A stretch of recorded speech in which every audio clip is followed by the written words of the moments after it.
अस्सलाम वालेकुम रहमतुल्लाह। तमाम दोस्तों दरवेशों तवज्जो फरमाओ। एक अफजल पत्तो की दा समाजी कारकुन रज़ा होरां दा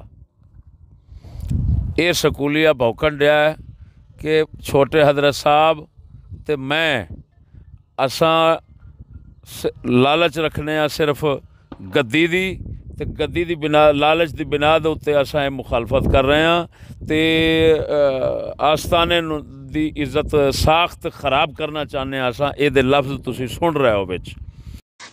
हज़रत साहब मैनू एक छोटी अर्ज समात करो। ये सारा रौला है खिलाफत का, ठीक है ना। चिश्ती साहब बड़ी छोटे हज़रत साहब बड़ी कहते सी कि ये खिलाफत मिले सानू तो हज़रत साहब रहमतुल्लाह अलैह दे गए ने रज़ा साहब नू, ठीक है। और ये मसला सिर्फ यो ही होर ये हसद की वजह तो सारा कुछ हो रहा है।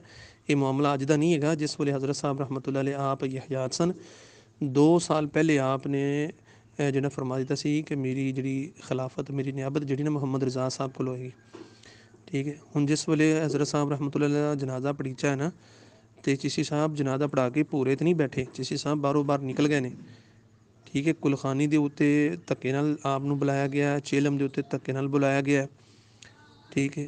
बुला के फिर वो तुहानूं पता है कि वो जिहड़ा उत्थे जिस वेले चेलम सी ते सारे यानी कि मामलात वो पुलिसां नूं बुलाया तो मुतालबात रखे। उस सिर्फ आस्थाने शरीफ की एक साख खराब करने वास्ते सादा ने जिहड़ा ना सारा कुछ कीता है। मैं सिर्फ तुहानूं समझाउण वास्ते इन्ना एक जुमला बोल रहा।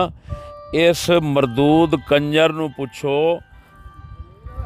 तो तुसां खुद सोचो कि ना हाले तक हज़रत साहब छोटिया बावजूद इस बात ते कि सैकड़े बंदे जाते ने मुरीद नहीं किया तो मैनू सालों तो संगी कहते रहे ने कि मुरीद करो, मैं मुरीद नहीं किया।